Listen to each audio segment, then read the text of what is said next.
Once one of America's top Republicans, Lawrence King is serving a 15-year prison sentence for a multi-million-dollar fraud.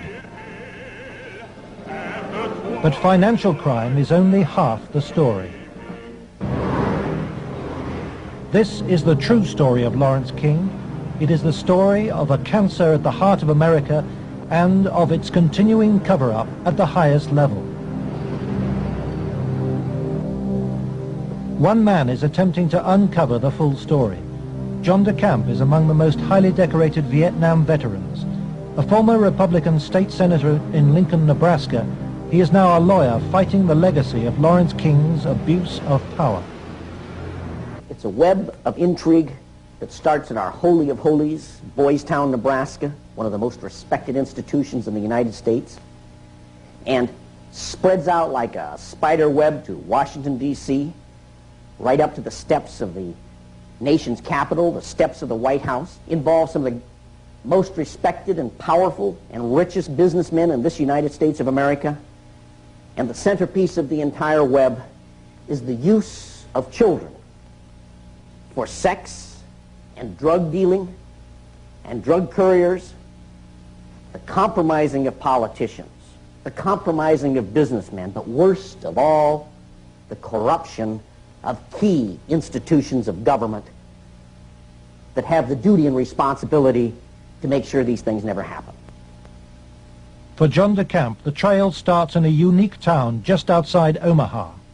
World-famed Boys Town is in the news again. Made famous by an Oscar-winning film, Boys Town is America's favorite children's charity. It was founded in 1917 by a Catholic priest, Father Flanagan. Father Flanagan. The saddest spectacle in our social life is the neglected, unwanted, and unloved boy who has become a serious problem in our society. Boys Town was started to be a home for orphans. That was after World War I. And since then, society has changed and the problems of boys have changed. And so now it's a question of taking care of homeless, abandoned, neglected, abused boys, and now girls also. Boys Town has been granted the privileges of an incorporated town, a Catholic diocese, and a school district for 500 children. Boys Town has cash reserves of $500 million, but still raises up to $35 million annually, solicited from the public by begging letters and promotional videos. I'm Father Val Peter, the caretaker of Father Flanagan's Stream and the executive director of Boys Town. Does Boys Town really exist, people ask me? You bet it does. Located in the heartland of America, Boys Town youth have come from many backgrounds and locales. As they graduate, they shall seek new adventures and head for different places. But always, they shall carry with them the spirit of Boys Town. If you'd like to help Boys Town, send your tax-deductible gift to Father Val Peter, Boys Town, Nebraska, 68010.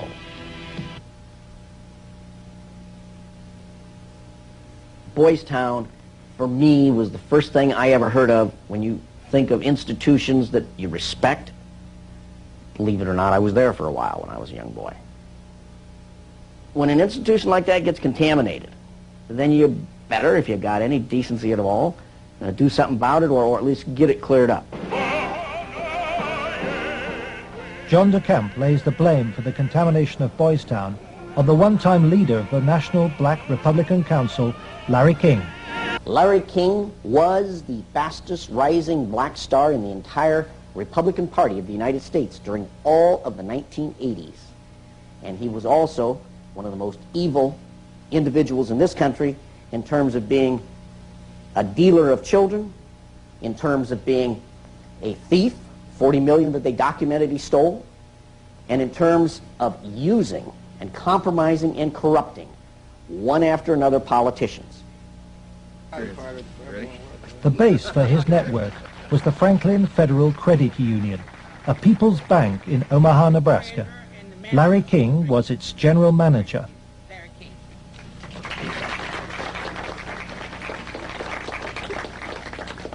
Thank you. This is especially an exciting day for me. Mr. King was a very charismatic person. When he came to the credit union, he was brought in because the credit union was actually failing. He did everything to build the credit union. King courted the leaders of Omaha's wealthy business district.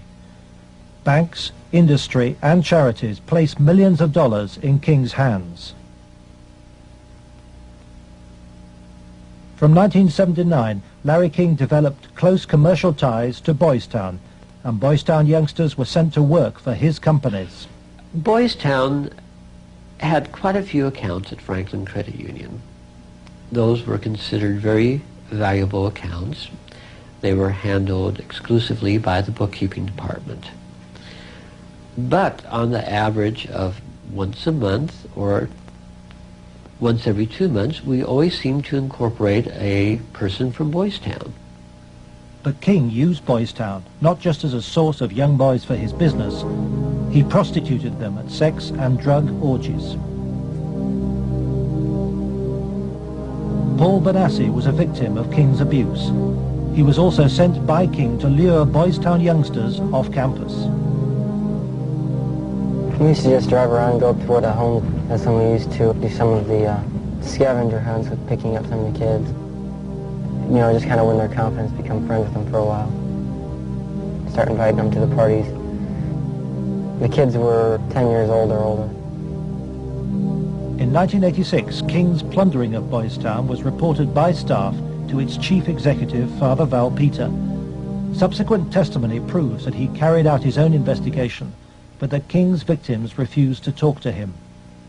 Monsignor Hupp now blames himself for Boys Town's association with Larry King.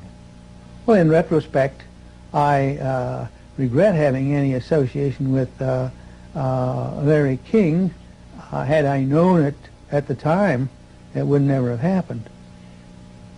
Could you understand why a very detailed report from a social worker employed at Boys Town, identifying children and identifying their alleged abusers, never saw the light of day? Nothing happened with that. No, I can understand that, because had I known that had been, I wouldn't put up with that. But is that something like that happened?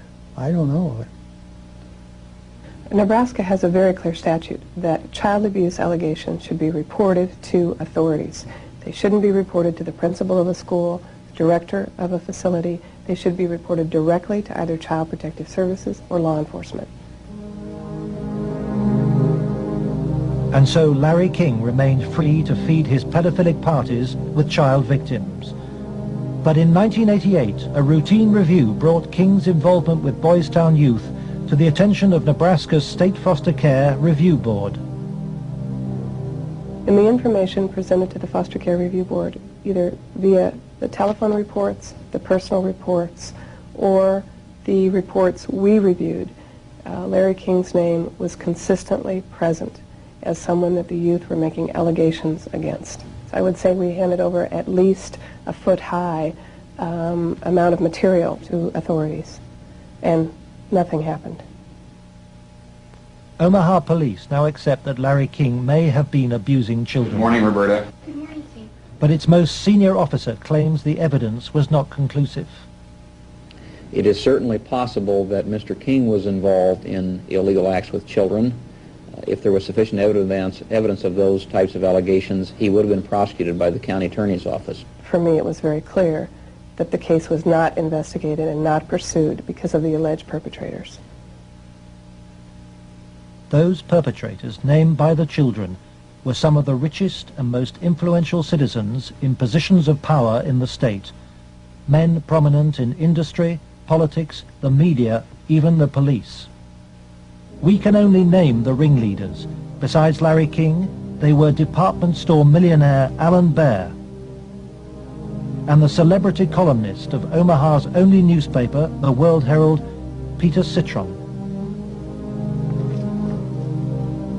With the judicial system apparently paralyzed, Larry King spent Franklin's money on courting political influence. $10 million went on jewelry, flowers, and private planes. He cultivated contacts in the inner circles of Ronald Reagan's White House. At his palatial homes, 3 in Omaha and 1 in Washington, D.C., he held extravagant parties for the influential and powerful. His lavish spending bought him a protected life. Larry King was constantly heralded, cheered, applauded in the news media as the great businessman that's helping the poor people, the black community of Omaha. But King's extravagance attracted the attention of the Internal Revenue Service. As a result, on April the 11th, 1988, the Franklin Credit Union was raided and closed by the FBI.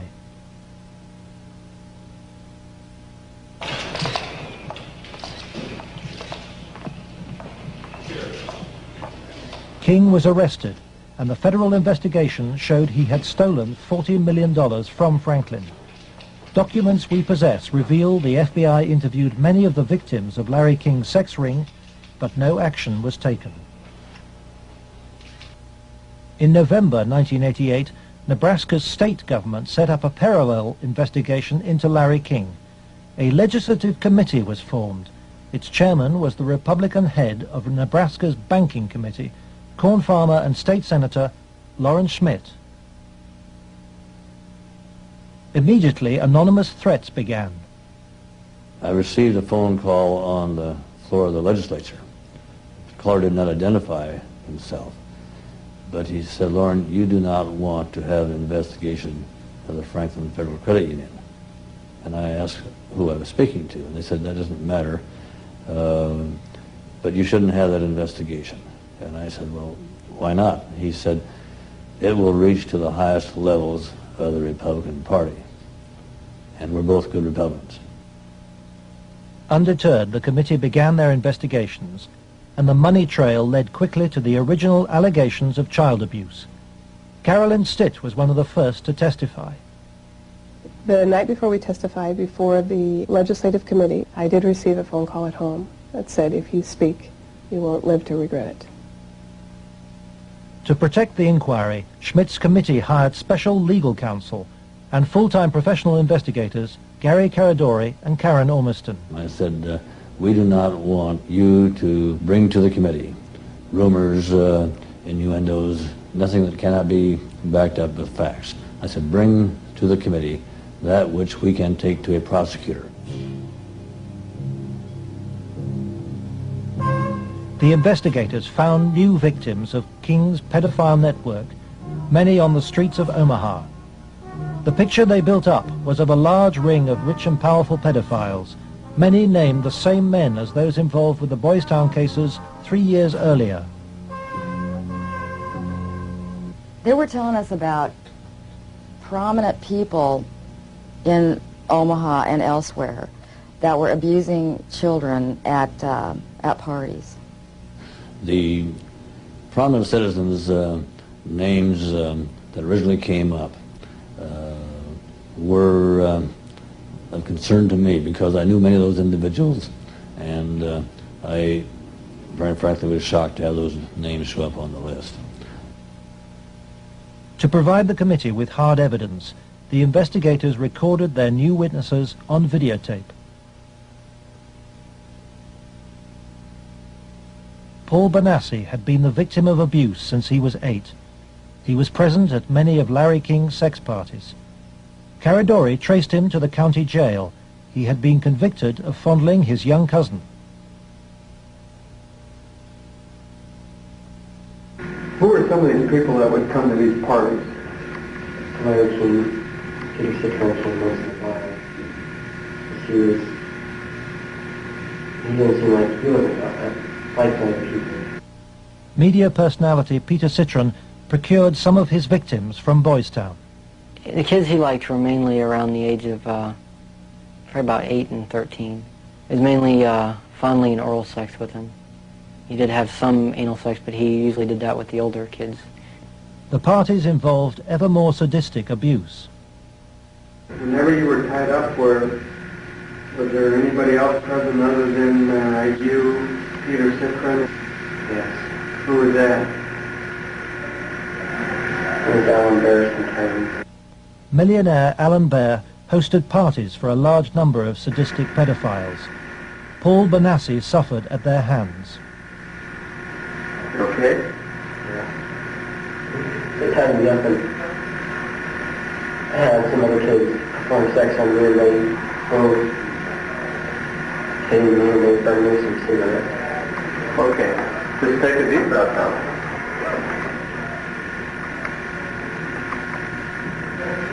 And across the Troy Bonner. Troy Bonner would tie you up? He was there. Troy Bonner was found by the investigators and his videotaped testimony taken under oath.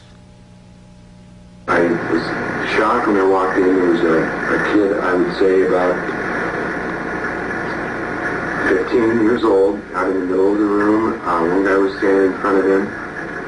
He was bent over, and the other guy was like reaching under him, playing with his nipples, while a guy whom Jeff told me was a police officer shoving beads up his rectum. The police officer was shoving beads up his rectum? Yes. Bonner named Alan Bear as the man who introduced him to the sex parties. Alan Bear was a sick fuck. Didn't care, wanted sex, nasty, I don't even know if you can call it sex. Everything, from just, touching to fruit, squash, huge squash, that big around, stuck into you, into your ass, heat things, hot things, poked at you and stuck in you.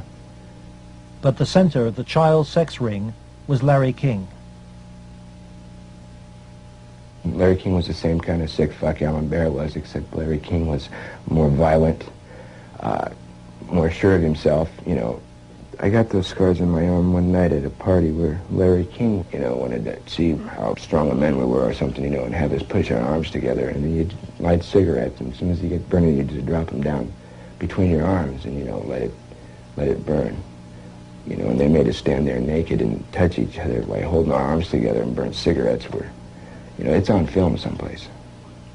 They filmed it, burning, I would, see him fuck a 10-year-old boy in the ass, until he bled, and, just pull out and stop, and, push him down, and then go out and,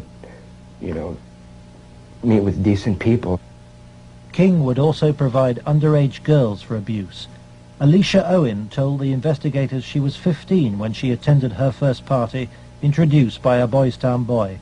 Caridori discovered her in jail where she was serving a sentence for passing bad checks. I met some guys there that were from Boys Town, and it was at that party that I met Larry King. At the time that I met Larry King, I did not know that he was Larry King. I had met him. It was the first time I'd ever met him. Larry King and Alan Bear frequently hosted the child sex parties in penthouse apartments at the Twin Towers luxury block in Omaha. A lot of it was me handcuffed with my hands behind my head and my feet tied and doing different things. What do you mean? Sometimes there'd be a guy straddling over my face. Okay. Most of the time, Larry King took pictures quite a bit during that time. I know it's difficult. I don't know. Okay. And I think I could have said no. Okay. But I don't know. Okay.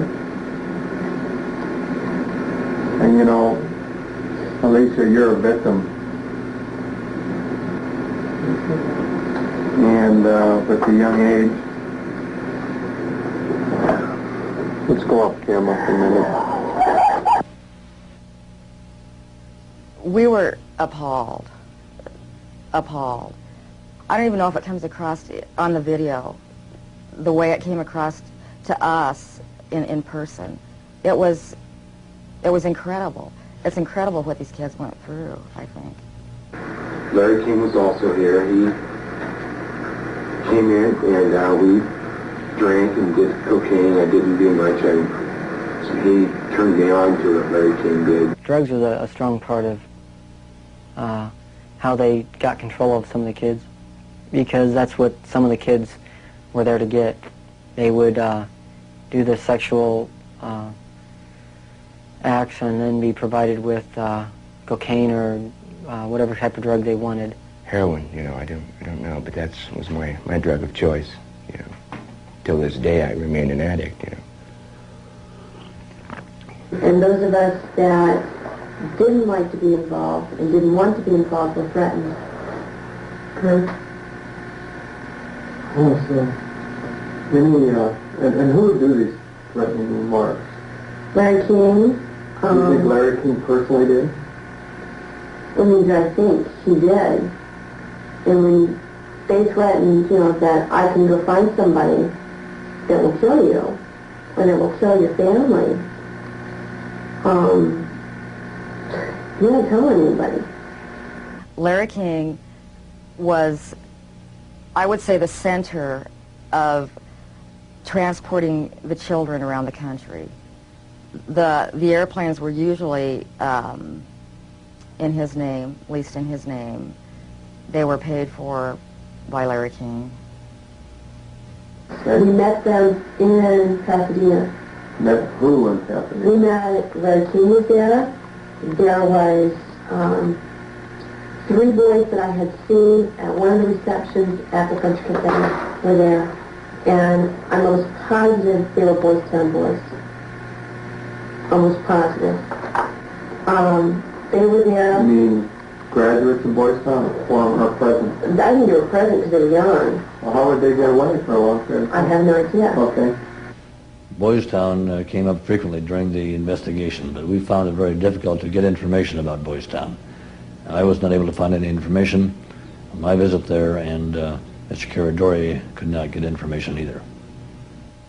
Boys Town today remains unwilling to discuss its involvement with Larry King.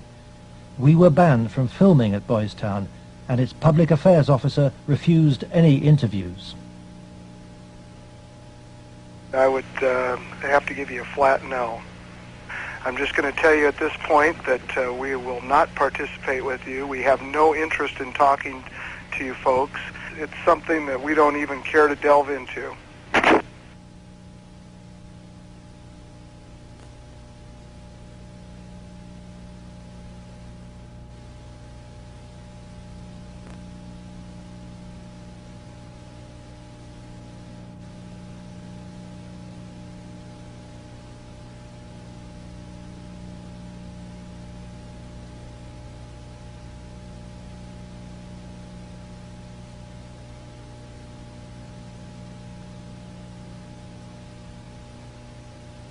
By the spring of 1990, the Nebraska State Committee was convinced by the evidence of an organized child abuse ring. Its chairman, Lawrence Schmidt, sought the advice of his lawyer, John DeCamp. On his advice, Schmidt turned over all the sworn evidence to the FBI. But immediately, the videotaped testimony was leaked to a hostile local media. The media immediately started discrediting the witnesses. They were, the witnesses came across in the media, in the Omaha World Herald, especially, as the criminals. The last 3 victim witnesses were demolished by the press, particularly the Omaha World Herald. The paper never looked for information that would support any of the allegations. The whole purpose of the stories was to destroy any credibility that these youth may have. I've heard that people said that Gary Caradori coached me and that he told me what to say, but the fact was I didn't meet Gary Caradori until way after I'd already talked to the Omaha police about the abuse and had named all the same people. Paul Benassi maintains that neither the FBI nor the Omaha police took his allegations seriously. And they didn't ask me very much about Larry King or even Alan Baer at all. They treated the allegations that I made about the people who abused me almost like a joke. The stories were of such significance that the investigators first wanted to prove the accuracy of the stories. As they set about the investigation of the three, initially three, and then a fourth person who were telling the stories, as the investigation developed, it became obvious to the investigators that the information was not accurate, that in fact it was an entire conspiracy of allegations, none of which had any truth to them. I was very disappointed with the way the FBI and law enforcement treated the victims. They, in fact, turned them into the offenders, so to speak. And instead of taking the evidence that was delivered to them by the victims and interrogating the persons whom the victims identified, they seemed to bear down and try to get the victims to change their story. It seemed to the investigators that the establishment of Omaha was closing ranks.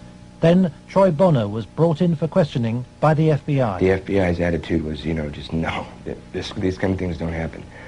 From the first interview when I went, and realized they don't believe a fucking thing I'm saying, they were just appalled, but I realized what that look in their eye was back then. It was fear. It was fear of it, I had witnessed, firsthand things that would, destroy this city, people, a position, what I mean? It's not going to be believed, they said. It will not be believed. You will be found guilty of perjury, and they weren't telling me maybe. They were saying, there's no way. You go on with this story, you're going to jail. That was said to me direct. Troy Bonner agreed to withdraw his videotape testimony. The FBI used Troy in an attempt to persuade fellow witness Alicia Owen into abandoning her evidence about Larry King's nationwide network of powerful pedophiles. We have obtained the recording of the phone call made by the FBI on March the 9th, 1990. It is significant evidence for John DeCamp. This is Special Agent Michael F. Mott. Following will be a consensually recorded telephone call between Troy Bonner and Alicia Owen. Hello. Hi. Hey, what's going on? I'd like to ask you that. Talk to me. No, you talk to me. I don't understand why you're lying. Why are you lying? What are you talking about? That's what I'm asking you. You're calling me why I'm lying? Yeah. You concocted this whole thing, Alicia. You're full of shit. Either tell me what's going on. You're full of shit. Hey, look. Who do you have listening on this line? I have nobody listening to me. I'm listening to you, and I'm hoping you'd give me some fucking answers. I'll be honest with you. I don't know what kind of game you're playing. I'm not trying to play a game. I'm not going to go to jail for you. And that's what's going to happen. Why would you go to jail? Jail for telling the truth? No, jail for lying. What have you lied about? I haven't lied. Okay, but why are... Listen, shut up. Listen to me. You're not out here being talked to them every day. The pressure's kind of hard. You literally have to have bricks for brains to take on the FBI in this country. And that's exactly what you'd have to do this properly. They now, in my opinion, in my investigation, are the architects of the cover-up. We asked the FBI in Omaha for an interview about its investigation of the Franklin scandal. Larry Holmquist with the FBI here. We feel it would be inappropriate for us to comment. We work this with the Omaha Police Department, and we just don't feel it would be appropriate for us to make comments.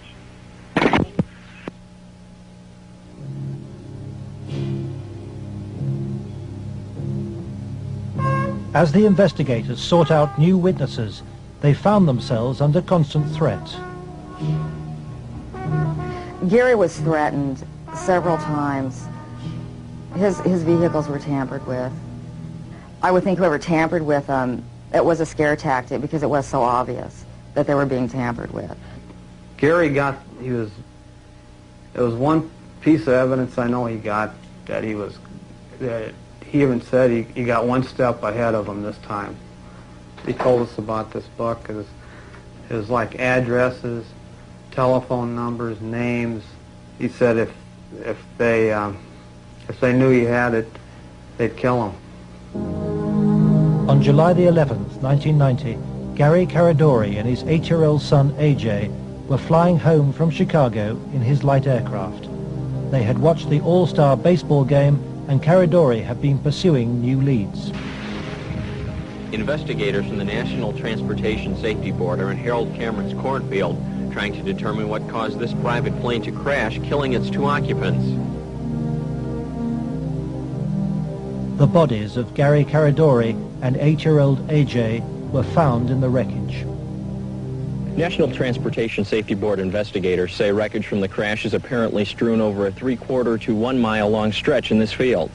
The fact that the wreckage is scattered over a large area certainly demonstrates that it did break up in flight. The exact mechanism of breakup yet is still unknown. The federal investigation was never able to discover what tore the plane apart. There are things missing from the plane. His briefcase is missing. I think the plane was sabotaged. There's no doubt in my mind. Within 24 hours of the tragedy, all Caradori's records were impounded by the FBI. Gary's widow, Sandy, is still unable to come to terms with her loss. As a mother, I don't want to ever think that somebody murdered my child, let alone my husband. But I think if you'd ever talk to any parent, be it mother or father, that's ever lost a child, I mean, the worst thing that you can think of is that somebody would want to murder a child. I really feel that somebody killed my brother. And inside me, I know that somebody killed my brother. If somebody could help us out somewhere, somebody knows something. And may God help those who did that to him and his family.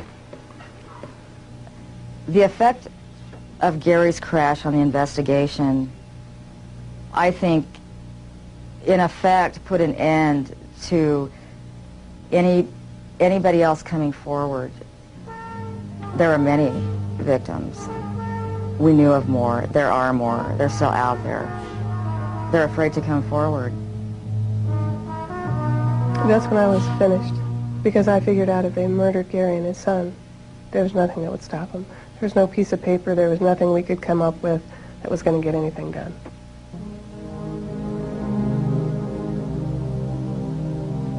But Gary Caradori's death pricked Troy Bonner's conscience. He promised Sandy that he would tell Senator Schmidt's committee about the FBI's pressure which led him to lie. I set the record straight. I was, going to do it. And would, the truth would come out, and somebody would be held accountable for his death. And then at the funeral I had seen, FBI guys, and they looked at me. I was supposed to meet Senator Labetz and Schmidt for lunch after the funeral. And, that's when I decided, I told my mom, we're not going to do the lunch. We're going to hightail it out of Lincoln now. Troy Bonner claims that pressure from the FBI and with the assistance of the county attorney's office in Omaha led him to swear a new statement claiming that he and Alicia Owen had concocted the entire child abuse story. He told this story to the grand jury formed to bring any charges. On July the 23rd, 1990, the grand jury issued a bizarre and contradictory report. It indicted Larry King for fraud and embezzlement and ruled that he had paid young men for sex, but dismissed allegations about his sex ring. It indicted Alan Baer for the serious offense of pandering for sex, but rejected evidence linking him to King or to Citron, whom it noted had been convicted of separate child molestation charges. It accepted that Troy, Alicia, and Paul Bonassi had been abused, but not by the people they identified, and for refusing to withdraw her evidence, it charged Alicia Owen with perjury.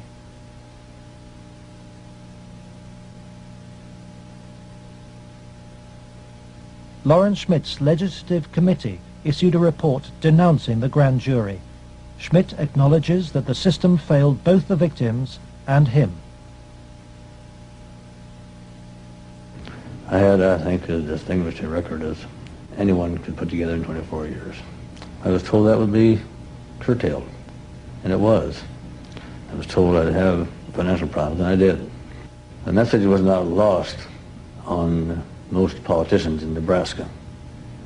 I think the message that was delivered was, if any legislative committee ever tries to conduct a thorough investigation again, the same thing will happen.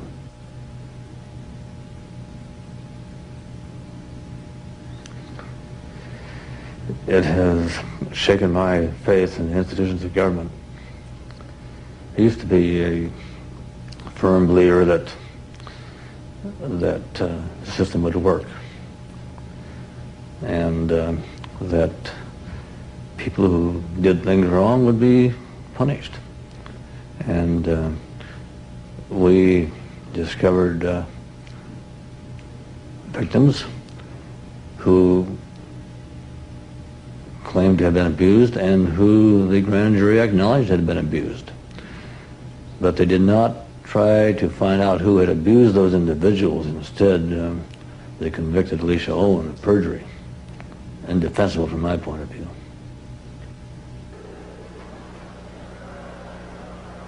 The trial took place in July 1991. Troy Bonner testified that the child abuse story had been an invention. As a result, Alicia Owen was sentenced to between 9 and 25 years in prison.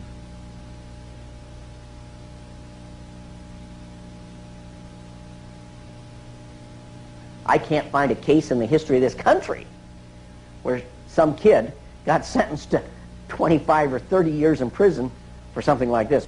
If you were going to pick a what I call a tell sign, something that says something fishy about the whole thing, it was in the sentencing itself. For some reason, they had to send a signal to every kid who was a potential witness. My opinion again. A signal so loud and clear, if you dare to come forward, if you dare to talk, watch what happens. Alan Baer was fined $500 after pleading no contest to a reduced charge of aiding and abetting prostitution. Peter Citron served 2 years of a 3 to 8 year sentence. Thanks to Troy Bonner's lies, Larry King never faced child sex charges. For the $40 million fraud, he was given a 15-year sentence, 10 years less than Alicia Owen. I feel really sick. I should be taken out and shot for doing that, and if that was to happen, I would go willingly.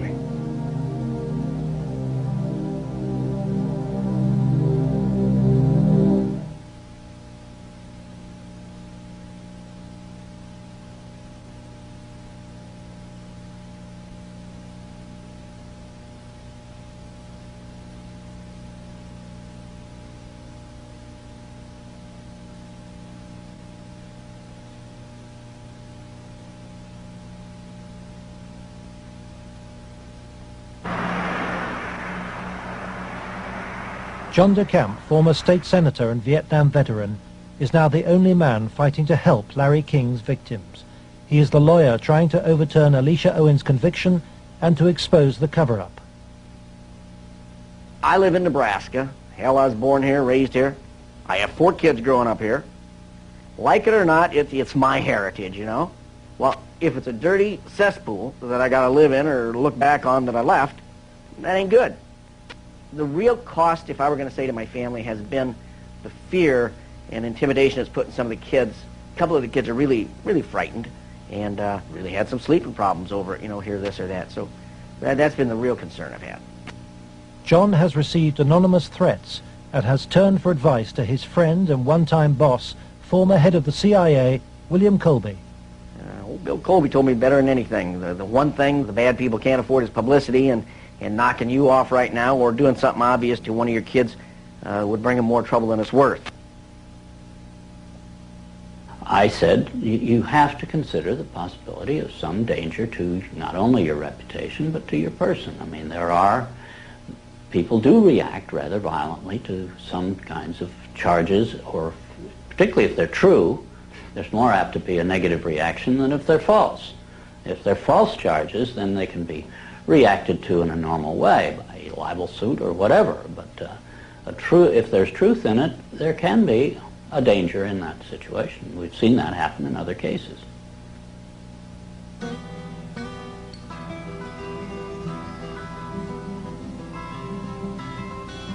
John arranges to meet Troy Bonner, the young man he sees as the key to the cover-up. He's in great danger. The reason is he carries the secret, so to speak.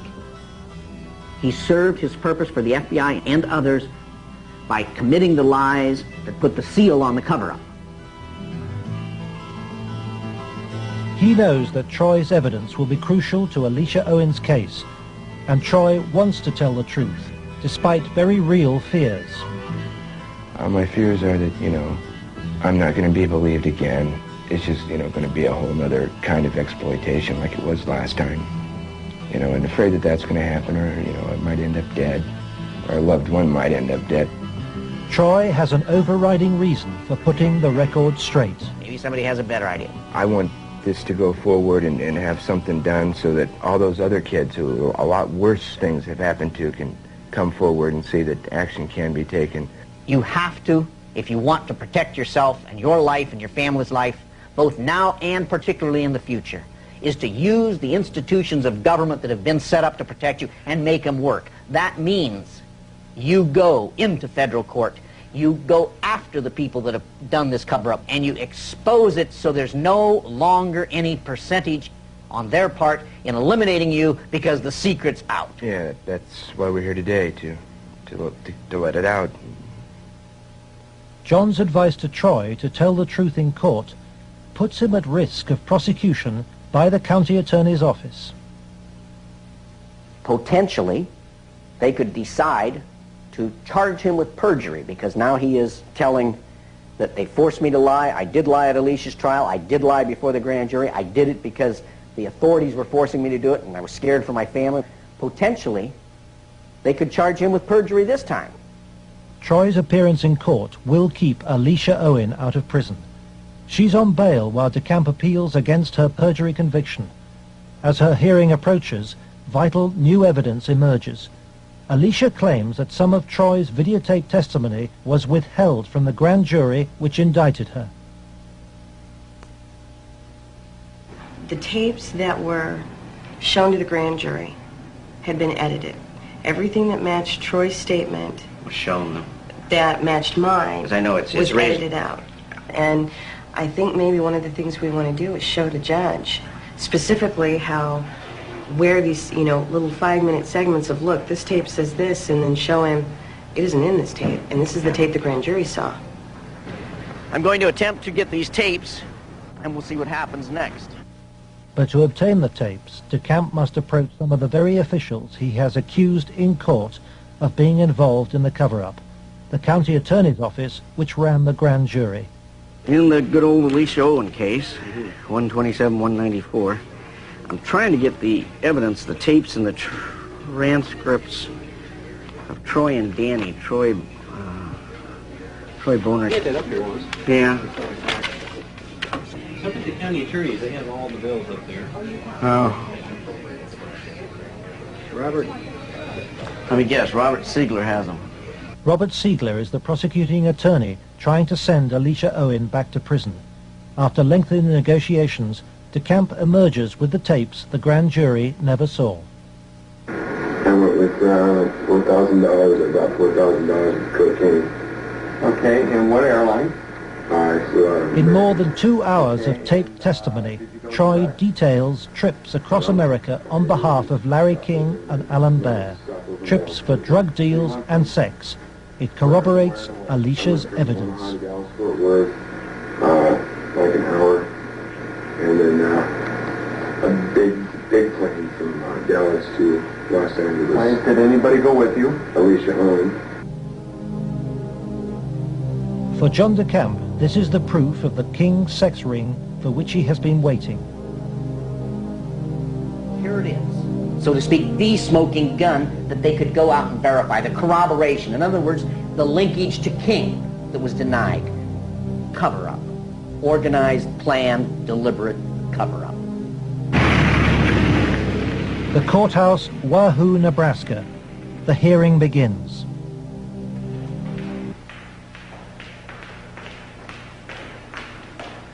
Alicia Owen is ready to testify. So is Paul Bonassi. But there is no sign of Troy Bonner.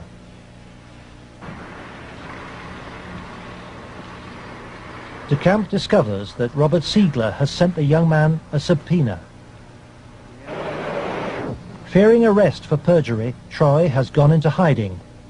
DeCamp is without his most vital witness. Try and subpoena him with this kind of stuff. Let's try, okay. In court, Alicia's case is adjourned. The county attorney's office begins to search for Troy Bonner, but County Attorney Siegler won't say why. I want to ask you whether you're about to charge Troy Bonner with perjury. Oh, no. Every victim witness who stepped forward in any way, or even was a potential witness that somebody heard about, has either been killed, put in jail under some theory or other, terrified or run out of the state, discredited. Every perpetrator, even the convicted ones, have been treated as conquering heroes. Peter Citron lives in the same house where he abused many of his young victims. Alan Bear lives in the most exclusive part of Omaha. He recently bought a downtown shopping mall. Many of the other abusers named by the children have risen within Nebraska's state government and legal system and within the Republican Party. Obviously, the FBI was protecting something a lot more significant than a bunch of old pedophiles having improper relations with little boys. They were protecting something a lot more significant than a bunch of drug peddlers. They were protecting, in my opinion, they were protecting some very prominent politicians, some very powerful and wealthy individuals associated with those politicians and the political system, up to and including the highest political people in this entire country.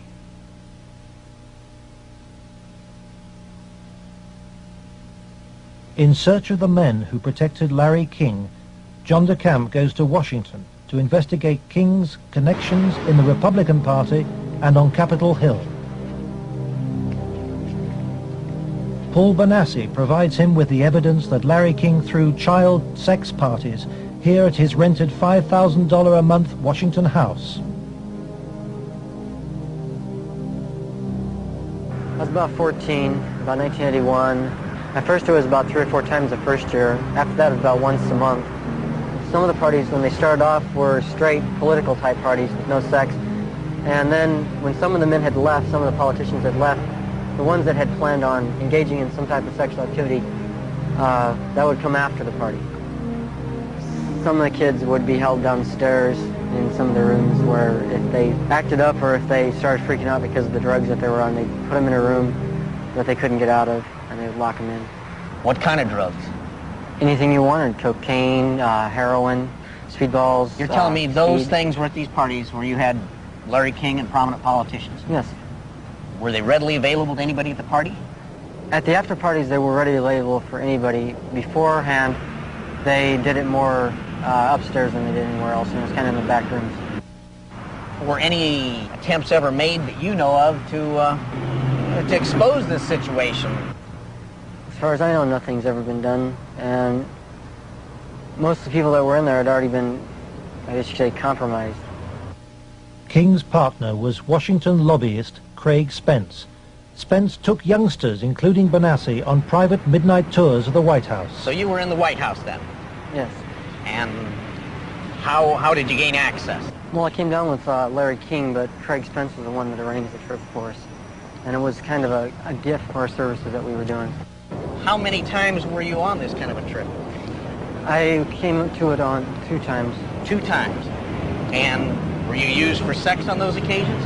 Not until after we left. After you left the White House? Yeah. What time of night? It was usually around midnight.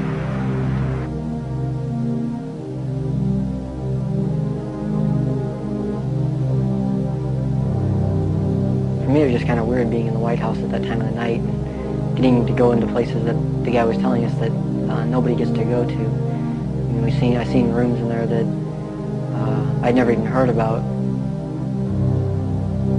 Craig Spence and Larry King had a couple of groups. One was called Bodies by God, and they had the Cowboys, and there was another group that was started by Larry King, which was called the Golden Boys, which was kids that were usually under the age of approximately 10. Spencer's callboy network was investigated in 1989 by reporter Paul Rodriguez of the Washington Times. We had uncovered a series of allegations from some minors, and it led me to a callboy operation. Well, it sure fits with, this boy Paul Benassi. And he tells a tale of being brought to the White House on occasion, kind of as a reward for the kid. Craig Spence's dad, he committed suicide. He had advanced stages of AIDS. He was an AIDS carrier, and he killed himself. This was the thing that always bothered me. They claimed it was the largest male prostitution ring in the city that they've ever had uncovered. It was $1 million a year minimum. Yeah. And yet they only prosecuted the operator, Henry Vinson, and 3 of his lieutenants, as it were. Mm-hmm. They never went after any of the Johns or the clients. This operation claimed to have clients that ran from the White House to the Capitol Hill to the State House to the churches within the media. Exactly what Paul describes as the people he was with. And a lot of the stuff led there, but we couldn't quite nail it at all cases because, again, to accuse someone of high stature, you've got to be very careful. I understand. We were able to do it through the mother lode was provided us credit card receipts and canceled checks, and then lists of the clients. The prosecutors knew all this stuff. There was approximately 20,000 documents they had. They sealed the entire record by court order, and we've attempted on several occasions to unseal that, and we've been told it'll be a cold day in hell before those records ever get unsealed. And it makes me wonder what's in those records. Yeah. John DeCamp believes that the legal system is still being subverted and that the people protected are still at the heart of the American establishment.